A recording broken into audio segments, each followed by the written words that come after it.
انداز بیاں گرچہ بہت شوخ نہیں ہے، شاید کہ اتر جائے تیرے دل میں میری بات۔ السلام علیکم ورحمۃ اللہ وبرکاتہ۔ انداز بیاں گرچہ بہت شوق نہیں ہے، انداز بیاں گرچہ بہت شوق نہیں ہے، شاید کہ اتر جائے تیرے دل میں میری بات۔ حضرات، آج ہمارے درمیان درد مند ملت مسیحا قوم قائد اسلام، نہ جانے کتنی ماؤں کے دعا لینے والے حضرت مولانا و مفتی محمد انتخاب نقوی صاحب دامت برکاتہم تشریف فرما ہے۔ ایسا لگ رہا ہے کہ مشاعرہ ایک ایسا میدان ہے جو تمام لوگوں کو آپس میں جوڑنے کی کوشش کرتا ہے۔ اسی کے حوالے میں ایک شعر پڑھنا چاہتا ہوں، ارشاد ہو: حویلی جھوپڑی سب کا مقدر پھوٹ جائے گا۔ ظاہر بھائی، حویلی جھوپڑی سب کا مقدر چھوٹ جائے گا اگر یہ ساتھ ہندو مسلمانوں کا چھوٹ جائے گا۔ میں کہا تھا، ارے دعا کیجئے کہ ہم میں پیار کے رشتے رہے قائم، ارے دعا کیجئے کہ ہم میں پیار کے رشتے رہے قائم، یہ رشتہ ٹوٹ جائے گا تو بھارت ٹوٹ جائے گا،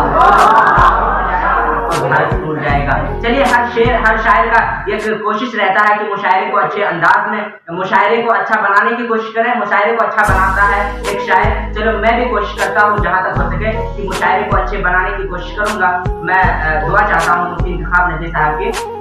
ارشاد ہو عمر بھائی، سنا ہے کہ لوگ اسے آنکھ بھر کے دیکھتے ہیں، سنا ہے ظاہر بھائی، سنا ہے کہ لوگ اسے آنکھ بھر کے دیکھتے ہیں، تب تو اس کے شہر میں کچھ دن ٹھہر کے دیکھتے ہیں۔ ہاں اگر وہ بولے، جی ہاں اگر وہ بولے تو باتوں سے پھول جھڑتے ہیں۔ اگر وہ بولے تو باتوں سے پھول جھڑتے ہیں، اگر یہ بات ہے تو چلو بات کر کے سنا ہے کہ دن میں اسے تتلیاں ستاتی،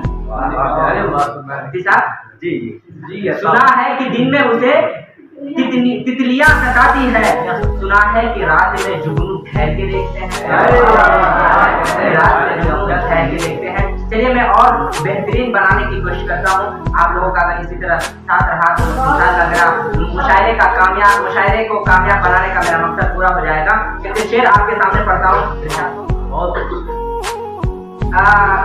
کیا ہے کہ یہ نہ ہو تم بھی کسی بھیڑ میں کھو جاؤ گے، یہ نہ ہو تم بھی کسی بھیڑ میں کھو جاؤ کہیں، یہ نہ ہو ہم بھی کسی بازار میں گم ہو جائیں۔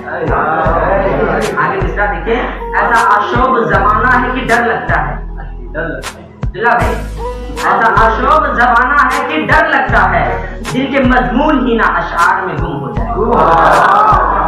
میں سرزمین گورکھپور سے تشریف لے گیا تھا، سرزمین بہار، تو تمام لوگوں کی بھیڑ لگ گئی تھی، تو ان لوگوں سے میں نے کہا، اور اس میں کچھ اور حضرات بھی موجود تھے، تو میں ان سے کہا کہ ابھی اس طرف نہ نگاہ کر میں غزل کی پلکیں سوار لوں، ابھی اس طرف نہ نگاہ کر میں غزل کی پلکیں سوار لوں، میرا لفظ لفظ ہو آئینہ مجھے آئینے میں ابھی اس طرف نہ نگاہ کر میں غزل کی پلکیں سوار لوں، میرا لفظ لفظ ہو آئینہ تجھے آئینے میں اتار لوں، اور میں تمام دن کا تھکا ہوا تو تمام شب کا جگہ۔